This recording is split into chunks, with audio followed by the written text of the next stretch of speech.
صابر النبزاوي. أستاذ صابر مرحبا بك. مرحبا أخوي أسامة، مرحبا بمشاهدينا الكرام. نعم. اليوم سنتناول موضوع الأكثر يعني تداولا في مواقع التواصل الاجتماعي وحتى في وسائل الإعلام الرسمية والغير الرسمية، وهو كأس العالم 2022 والرياضة بصفة عامة وكرة القدم بصفة عامة، حيث أنه شاهدنا حملة منها السلبي ومنها الإيجابي على تنظيم قطر لكأس العالم 2022 لكرة القدم. فأستاذ صابر، كيف تقيم تناول الإعلام وتناول مواقع التواصل الاجتماعي وحتى الناس بصفة عامة خاصة في تونس مثلا تناولهم لكأس العالم وكرة القدم بصفة عامة وكل ما أثير خاصة من تصدير القيم الغربية لبقية الدول العربية؟ بسم الله الرحمن الرحيم. هو أخوي أسامة ربما علينا الانطلاق من سؤال تأسيسي، مدخل تأسيسي. هذا السؤال هو: هل أن كرة القدم مجرد لعبة؟ هو للإجابة عن هذا السؤال يجب التمييز بين ما يجب أن يكون وبين ما هو كائن، بين واقع الأمر والأمر الواقع. يفترض بكرة القدم أنها مجرد لعبة، غير أنها فعليا ليست كذلك. كرة القدم اليوم هي مؤثر سياسي، محرك اقتصادي، بل وبؤرة ثقافية جديدة تصنع القيمة وتهب المعنى. اليوم كرة القدم هي أداة من أدوات القوة الناعمة على حد اصطلاح جوزيف ناي، سوفت باور. نتذكر مثلا نهائي 54 بين ألمانيا والمجر، وكيف ساهمت تلك الحرب في تبييض صورة الألمان بعد الحرب العالمية الثانية. وطبعا إذن كرة القدم لم تعد مجرد نشاط رياضي، هي نشاط كلي بالمعنى السوسيولوجي العميق، بمعنى أنها نشاط تتداخل فيه وعلى عتبته أبعاد عديدة: السياسي والثقافي والحضاري وحتى الاجتماعي والنفسي. نذكر مثلا في عام 1910 ويليام جيمس كتب مقال بعنوان المعادل الأخلاقي للحرب. دعا في هذا المقال إلى إيجاد نشاط يشبه الحرب في انعكاساته النفسية والاجتماعية. اليوم العلماء يرون في كرة القدم الممثل الحقيقي لذلك النشاط الذي يشبه الحرب في انعكاساته، فهو مثلا في قيمه الاجتماعية العميقة الولاء والتضحية فيما يشبه الحرب، وحتى في مثلا في تلك المشاعر تملك المرء بعد انتهاء المباريات تشبه تلك المشاعر تملك الإنسان بعد نهاية الحروب، مثلا الانتصار بعد الهزيمة أو الانتهاء بعد الفوز. هذا ما يجعل كرة القدم أكثر مجرد لعبة في الحقيقة. وحتى في مثلا في البرازيل وكولومبيا استعملت كرة القدم لمكافحة الجريمة، وقد أثمرت نتائج إيجابية في هذا السياق. نعم. هو أستاذ صابر، هنالك يعني منشور كتبه صحافي تونسي وفيه تشبيه أنه كأننا في حرب مع الصليبيين، واعتبر يعني مقابلة تونس مع الدنمارك كأنها انتصار، وشبهها بجهاد، وذكر غزوة من الغزوات في التاريخ الإسلامي. وأيضا المغرب عندما انتصرت والعربية السعودية عندما انتصرت على الأرجنتين، وكان التشبيه يعني جميل جدا. نحن قمنا بنشرها على صفحة البلاغ في فيسبوك، وكانت يعني ردود الفعل يعني متباينة بين المشاهدين. هنالك من استحب ذلك وهنالك من قال يعني أنتم تعيشون في وهم، هذا ليس له أي انعكاس. هل نحن دول مصنعة؟ هل نحن أنتجنا سلاحنا؟ هل فعلا غزونا الغرب؟ بل الغرب يغزونا كل يوم بعد يوم. فما هو تقييمك لذلك أستاذ صابر؟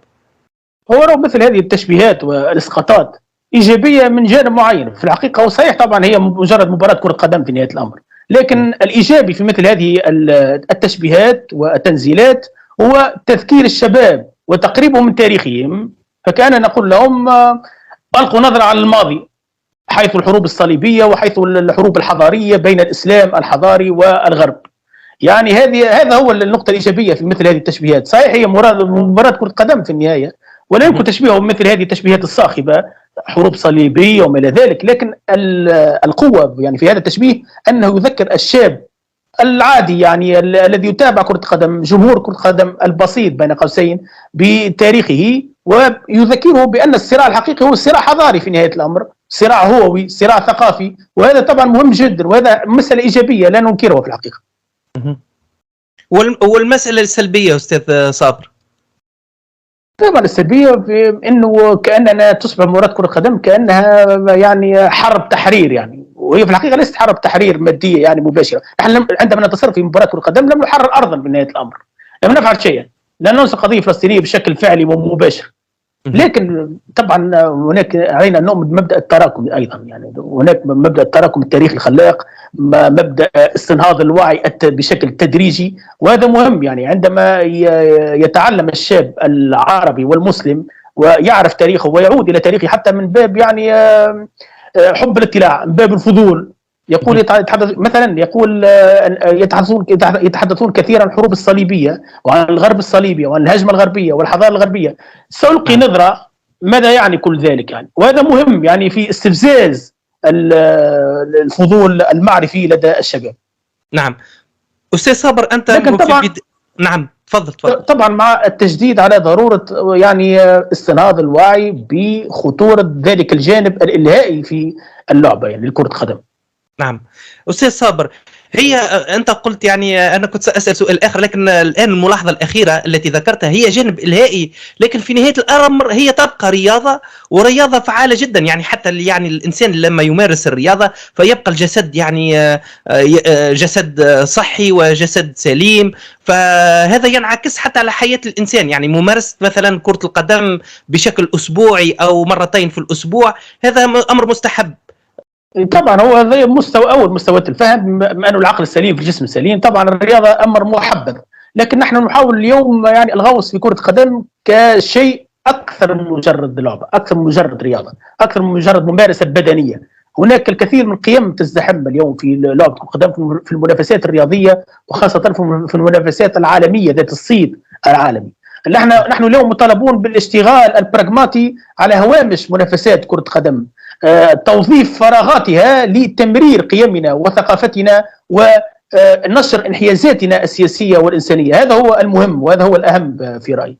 نعم. أعطيك مثال مثلا، قبل كان الماركسيون يعتبرون تقنين كرة القدم هو حيلة إمبريالية استخدمها الإنجليز لتخدير الوعي الطبقي، لكن السوفيات فيما بعد اكتشفوا ذلك الجانب التأثيري التعبوي الشعبي الكبير في كرة القدم، فاستغلوا اللعبة واضطروا بين قوسين إلى تقنينها. ونحن نعلم جميعا أن المنتخب الاتحاد السوفيتي كان من أقوى المنتخبات في العالم في السابق. يعني أردت أن أقول أنه من باب التكيف أن ننظر في تلك الهوامش التي هوامش التحرك التي يمكن أن نتحرك فيها من خلال ما يبدو مجرد لعبة اللي هي كرة القدم. نعم واضح.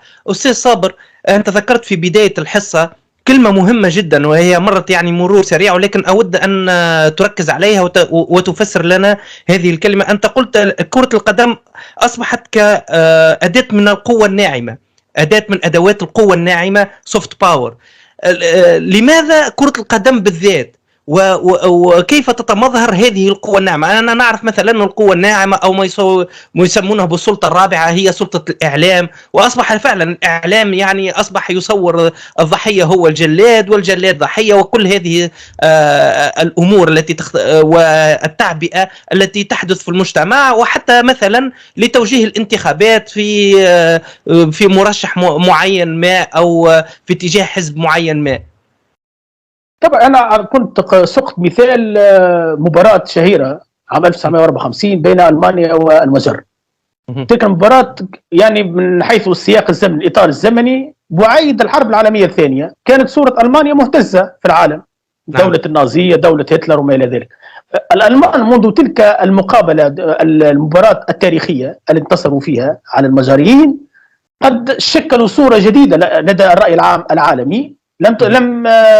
لم تعد ألمانيا ذلك البلد الحربي، بل أصبحت بلد الأمن، بلد الحرية، بلد الإصرار خاصة والتحدي. يعني إذا كان نمشيو يعني إلى تفاصيل رديات تلك المقابلة نجد الإصرار الألمان. ربما من ذلك الوقت بدأوا يتحدثون عن فريق المانشافت، يعني الماكينة الألمانية.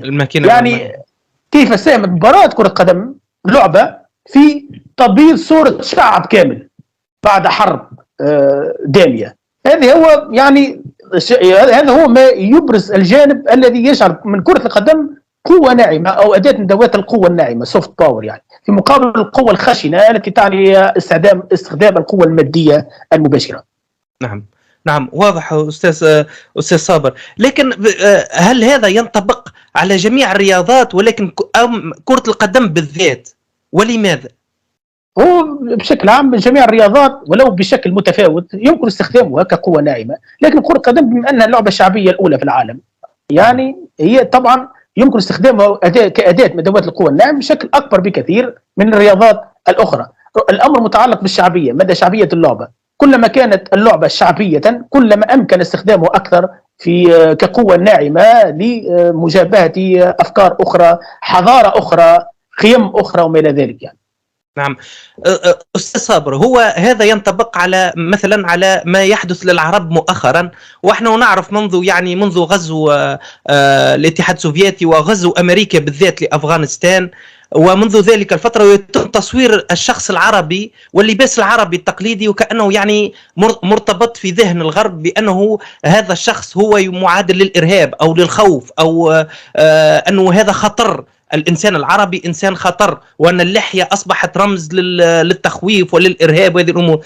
كل هذا هنالك بعض المحللين رأوا أن قطر بتنظيمها لكأس العالم 2022 والصورة التي أو أبرزتها للعالم بصفة عامة والملايين المليارات التي تم ضخها للاستثمار في هذا الحدث العظيم كسرت هذه الصورة الانطباعية لدى العديد من الغربيين، خاصة الذين قدموا إلى مشاهدة المباريات في قطر. هل تتفق مع هذا التفسير أم لا؟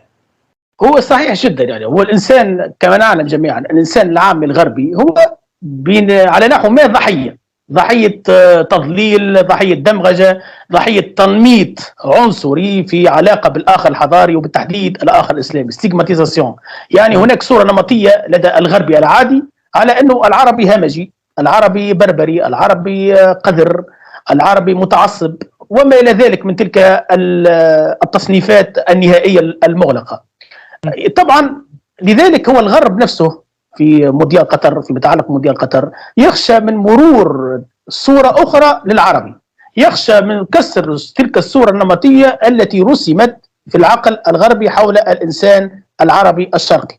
يعني هناك خوف من ذلك التأثير الثقافي الهووي الشرقي في بنية تفكير الإنسان الغربي. يعني هناك خوف كبير وخشية غربية كبيرة من مرور بين قوسين يعني فيروس القيم الإسلامية وما يرافقها من خطاب ناقد لتشوهات الحضارة الغربية ولتشوهات الحضارة الغربية إلى الرأي العام الداخلي الغربي يعني. نعم واضح أستاذ صبرا. سنأتي على القيم وتصدير القيم الغربية إلى بقية شعوب العالم وخاصة الشعوب الإسلامية، لكن قبل هذا يعني شاهدنا بعض الصور وبعض التعليقات لبعض المشاهدين الغربيين الذين حضروا وكانوا متواجدين بالمباريات يشكرون فيها قطر لمنعها الخمور والمشروبات الكحولية في المباريات. قال لك لماذا؟ لأنه أصبحت المباريات وتلك التجمعات خالية من العنف وأصبحت أماكن آمنة للعائلات، فشاهدنا مثلا أمهات مع أولادهم الصغار ورجل مع طفل رضيع معه في مباراة. هذا يعني تقريبا أمر مستحيل تقريبا في الدول الغربية. فهل ترى أنه هذا فعلا نجحت قطر رغم أن المشروبات الكحولية تعتبر بالنسبة للغربيين يعني أمر لا نقاش فيه، خاصة في احتفالات أو تظاهرات فرجوية ككرة القدم أو أي رياضة أخرى؟ هو قطر تحركت ضمن ما يسمى المتاح الدولي، ما يمكنه فعله دوليا حاولت أن تفعله وهي تحاول أن تفعله، وهذا طبعا أمر محمود بل ومطلوب يعني لا يستطيع أي مسلم سوي إلا التنويه والترحيب بمثل هذه المظاهر الشرعية الإسلامية ولو في بعض المواضع، يعني مش في كل المواضع. هي طبعا قطر لا تطبق الشريعة الإسلامية ولم تدعي ذلك، لم تقل أني سأقيم الشريعة الإسلامية. هي تحاول استغلال مناسبة رياضية، الاستثمار في حدث رياضي عالمي للقيام بجهد دعوي ما، وأعتقد أن هذا الجهد سنجد وسنعاين أثاره وثماره يعني يقينا قريبا بإذن الله. هذا أمر مهم جدا. قطر اللافت أيضا أن القطريين قد يعني أثاروا قضايا حارقة، قضايا مستفزة بالمعيار الغربي المهيمن. القضية الفلسطينية، قضية الشذوذ، الخمور وما إلى ذلك. وطبعا هذا الأمر ليس بسيطا، يعني خاصة نحن في سياق إقليمي ودولي ضاغط يحاصر الدعوة ورجالها ويضيق على كل نفس مقاوم. مثلا هما في علاقة بالشذوذ، الغرب يريد أن يقدم مسألة الشذوذ أو قضية الشذوذ كما لو كانت مسألة منتهية، أفاق كلاسي، بمعنى أنه قد تم تجاوزها ولم تعد محل خلاف جدي حول العالم.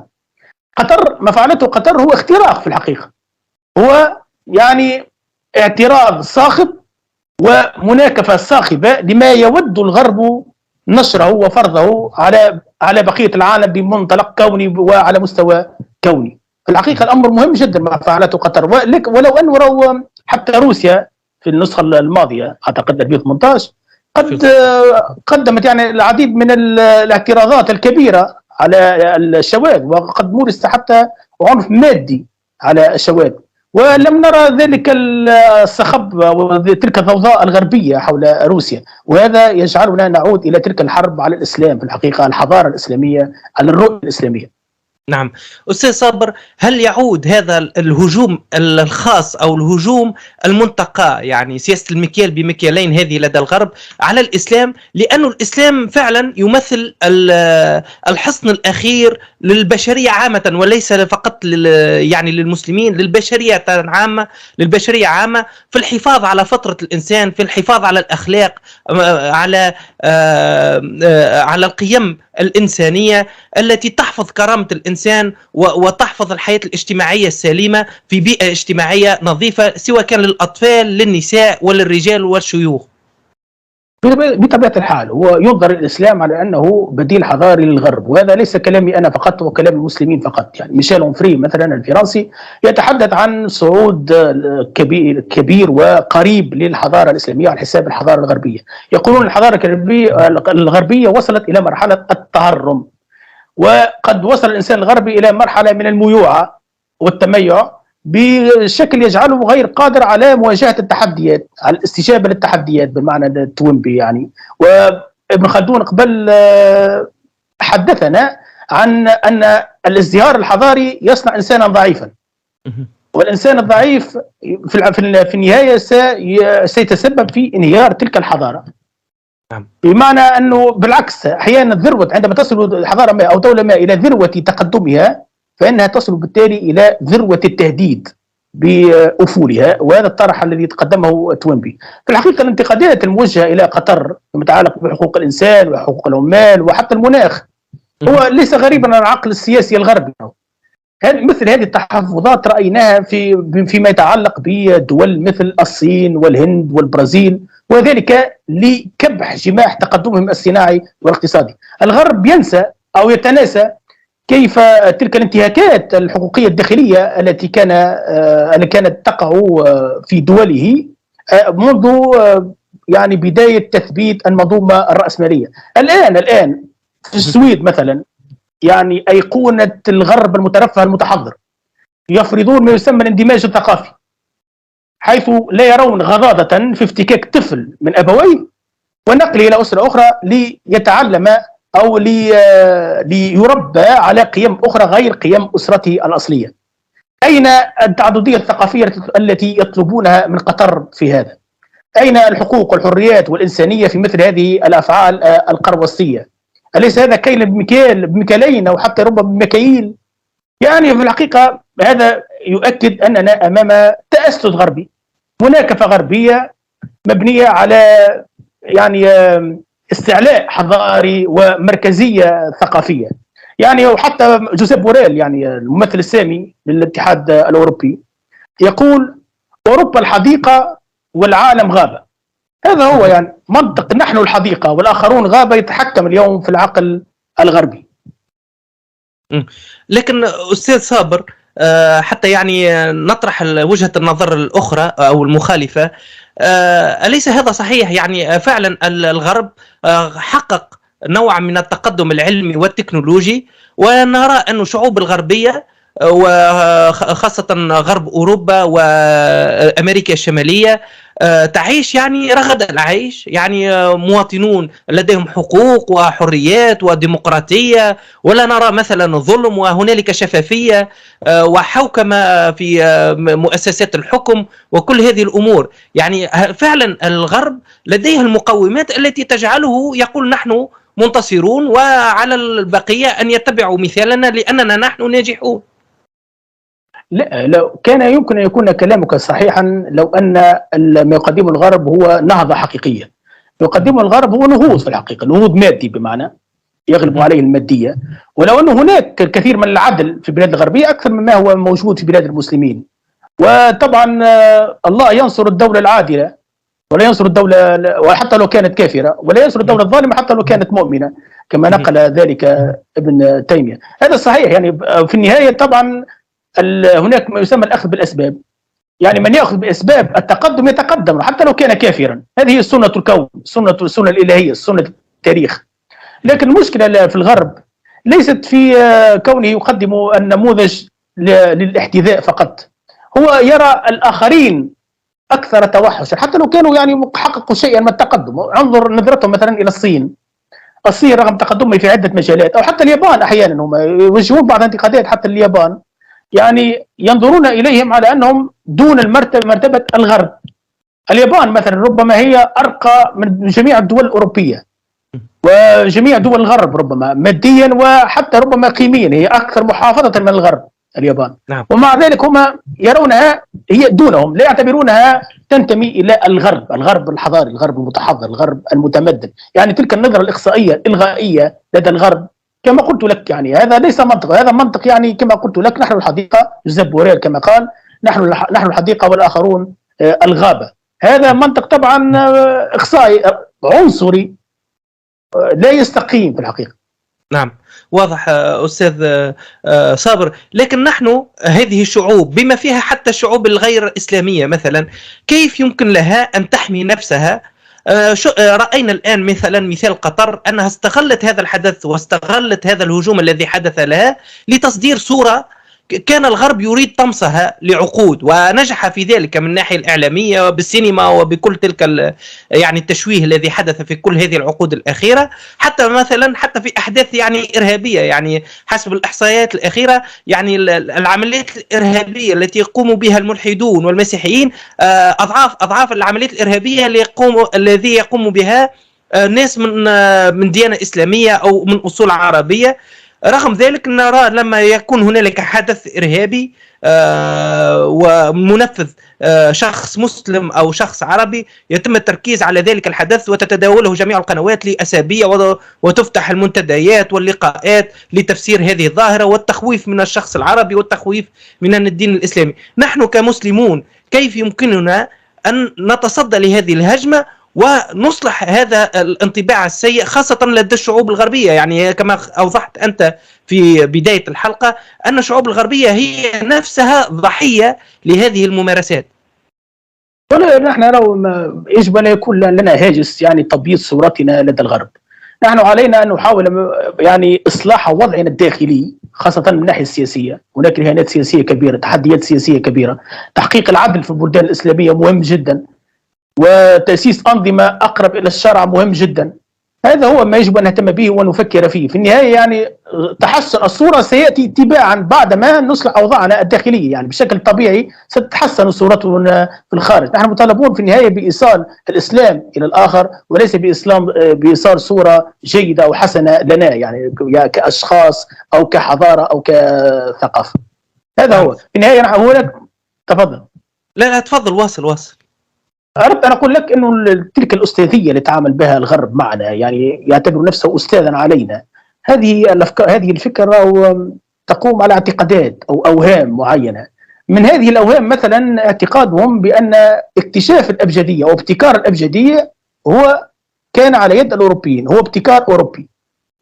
ماذا يعني ذلك؟ يعني في رمزية هذا الاكتشاف بمعنى أنهم هم المعلمون. الغرب هو المعلم، الغرب هو من يعلمنا القراءة والكتابة وحتى الفهم، يعني في علاقة بمنطق الأبجدية، يعني يعلمنا أبجديات الأمور. ولا هذا هو يعني. نعم، واضح. أنت ذكرت أمر مهم جدا، وهذا إصلاح وضعنا الداخلي. وأنت كبقية يعني المواطنين وخاصة المتابعين للشأن السياسي، وأنت باعتبارك كاتب سياسي ولديك كتاب يتحدث على انهيار السقوط الشاهق للثورة المصرية. أستاذ صابر، السقوط الحر. السقوط الحر للثورة المصرية، إصلاح وضعنا الداخلي. وهذا بدأ في 2011، يعني ما سموه هم الغرب سموه مثلا بالثورات الربيع العربي. وبدأنا بإصلاح وضعنا الداخلي واتجاه نحو مثلا إلى شكل حكم يكون أفضل على الأقل من الدكتاتوريات، باختلاف تقييمنا من ناحية باختلاف تقييمنا للديمقراطية بصفة عامة.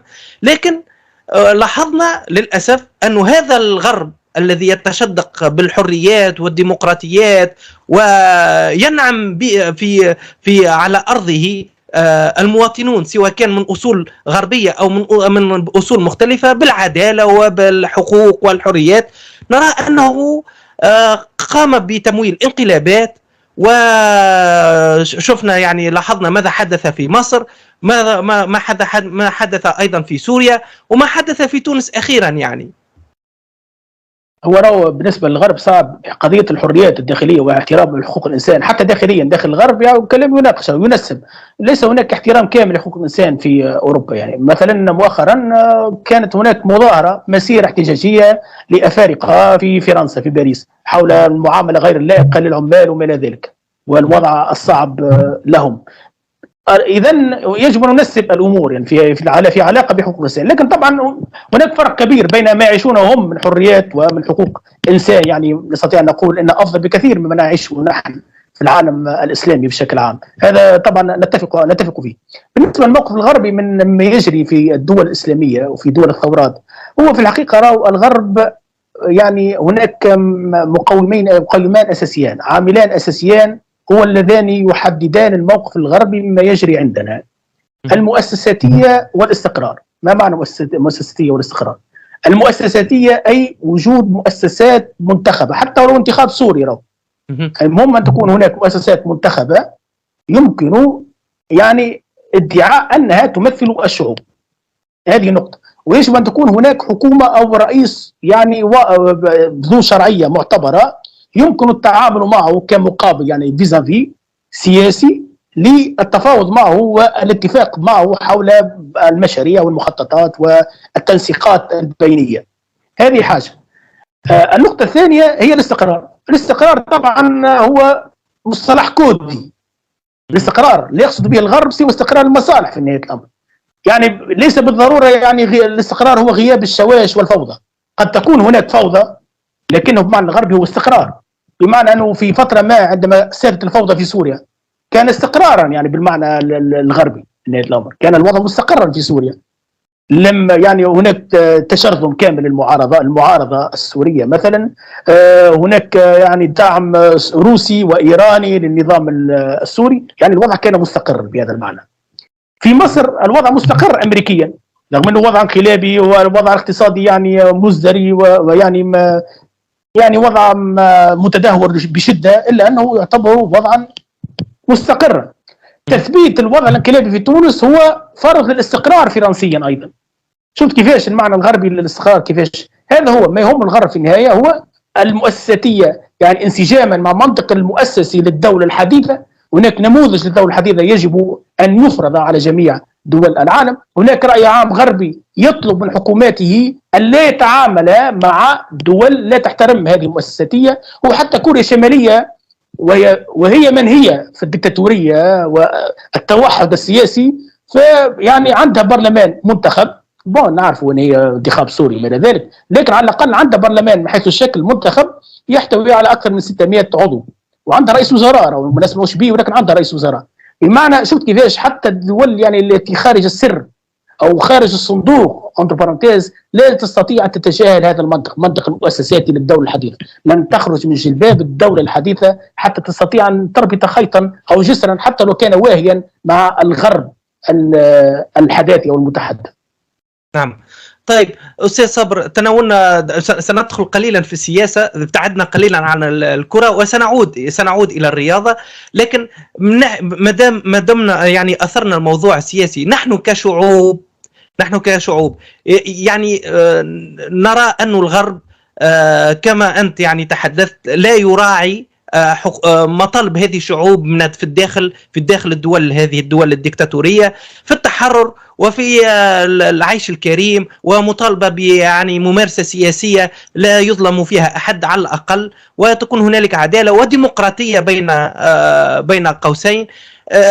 كيف لنا نحن الشعوب هذه ونرى أن دول عظمى تتآمر علينا، أو على الأقل يعني حتى لا ندخل في يعني صيغة المؤامرة والغلو في المؤامرة، يعني هذه الدول لا تكترث وتدعم يعني من يمثل من يحفظ لها مصالحها، وفي نفس الوقت يعني تتعرض هذه الشعوب إلى قبضة أمنية كبيرة جدا في داخلها. ونرى الآن يعني في مصر لا أحد يستطيع أن يقول يعني كلمة في وجه هذا النظام، وأظن أن تونس نتجه إلى مثل هذا النظام في شكل النظام المصري بعد حين يعني.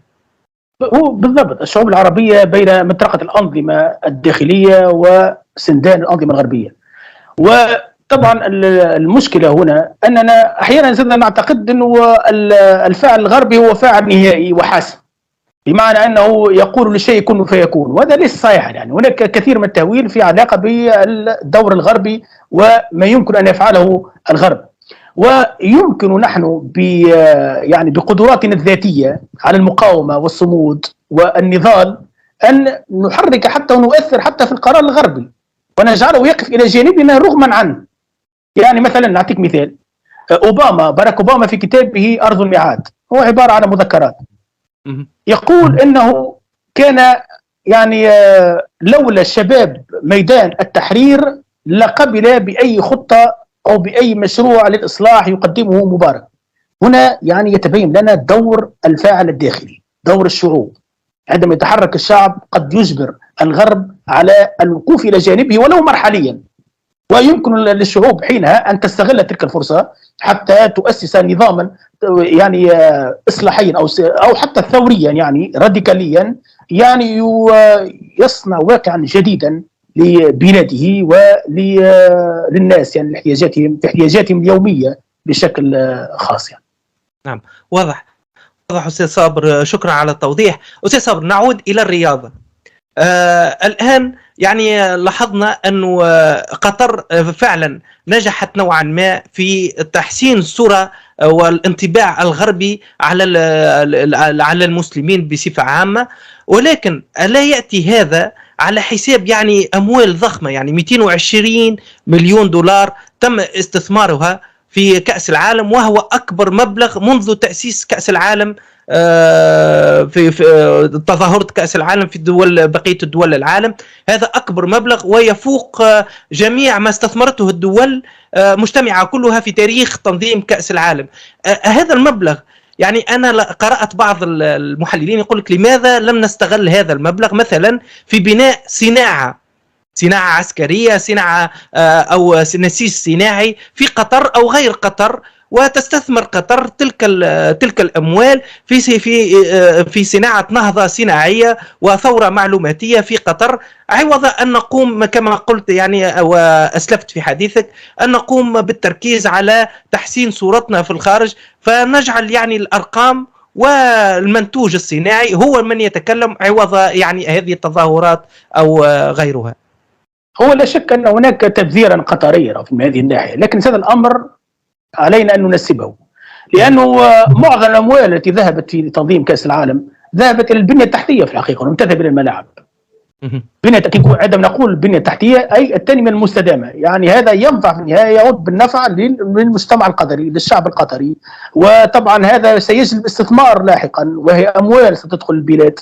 ثم أن معظم الملاعب وربما كلها التي شهدتها قطر هي قابلة للتفكيك، يعني يمكن إزالتها تماما، بمعنى وطبعا يمكن حتى بيع تلك المعدات بعد تفكيكها ومن ذلك. إذن مسألة السفه القطري يعني علينا أن ننسب القول فيه، صحيح هناك تبذير، لكن ليس الى تلك الدرجه الخياليه التي او السرياليه التي يروج لها البعض. لكن طبعا الاموال التي تذهب الى الصناعه والى التصنيع طبعا هي يفترض بها ان لا تذهب الى كره القدم طبعا. يعني التصنيع اولى من كره القدم او من اي رياضه في الحقيقه بمثل هذه الاموال، هذا لا نختلف فيه، لا شك فيه ولا اختلاف. نعم واضح. استاذ صابر، لكن المشكله، سامحني يا اخويا اسامه، تفضل. لكن تبقى المشكله تو حتى ولو قلنا، حتى لو ذهب به الى الصناعه والى التصنيع، المشكله في القرار السياسي التابع. نحن في الحقيقه لا تملك قرارها قطر يعني اذا كان باش تاخذ اموال وفلوس وكذا وباش تستثمر في حاجه معينه، اعرف انه ذلك الاستثمار ستذهب ثماره الى الغرب في النهايه، الى الولايات المتحده في النهايه، فهمتني؟ يعني هذه المساله تحتاج الى رؤيه تاسيسيه. يعني من نقول هل ان قطر دوله تابعه ام لا؟ ان كانت الدوله تابعه فالحديث عن الاموال ماشي حرام، ربما هذا الكلام ليس في طريقه تماما، لانه حتى الاموال حتى لو عادت، حتى لو استثمرت فيها قطر بشكل اخر غير هذا الشكل الرياضي، فانها لن تذهب الى صالح العرب والمسلمين في النهايه. نعم واضح استاذ صابر. وصلنا تقريبا الى نهايه الحصه. اترك لك يعني تعليق حر على الموضوع هذا، او تفتح ان شاء الله تفتح لنا ابواب موضوع اخر سياسي نتناوله في الحلقه القادمه باذن الله. هو ما اريد ان اقوله في ختام هذه المقابله اللطيفه، انه اعتقد انه من المفارقات الكبيره ومن الفجوات المنطقيه انه نتحدث عن سطوه كره القدم ونعترف بدورها التضليلي ودورها التوجيهي ودورها الالهائي المتعاظم من ناحيه، وفي المقابل ندعو الى تجاهلها تجاهلا تاما. علينا ان لا نتجاهل هذه الرياضه تجاهلا تاما، علينا ان نستغلها ونستثمر فيها وفيما تتيحه من هوامش الحركه حتى نؤثر بشكل ما حتى في الرأي العام الغربي، الرأي العام الآخر اللي هو الرأي العام الغربي تحديدا، وهو الرأي العام المهيمن في النهاية. نعم. إذا كرة قدم نعود يعني إلى الخلاصة، كرة قدم ليست مجرد لعبة، هي أكثر من ذلك بكثير طبعا. نعم واضح. سامحني أخوي أسامة، كلمة أخيرة. نعم. يعني اكتشفنا مع هذا المونديال إنه كرة قدم تحولت إلى قنبلة ثقافية انشطارية وصلت صداياها المتغربنة إلى قطر العربية المسلمة. علينا أن نتعامل مع كرة القدم على أنها قنبلة ثقافية انشطارية، على أنها قنبلة بمعنى أننا يجب نوليها العناية اللازمة والاهتمام الكافي. نعم واضح أستاذ صابر. هذا هو يعني المسلم لابد أن يكون مهتم بجميع شؤون حياته مهما كانت، حتى ولو كانت الرياضة، خاصة إذا أصبحت الرياضة توظف كقوة ناعمة كما أسلفت في بداية البث. أشكرك أستاذ صابر على هذه الإفادة وعلى هذه الإطلالة، وشكرا على تلبية الدعوة، وإن شاء الله سيتكرر لقاءنا الحديث عن مواضيع سياسية أخرى بإذن الله. بارك الله فيك. عاشق، بارك الله فيك، عاشق وسام. السلام عليكم. وعليكم السلام ورحمة الله وبركاته.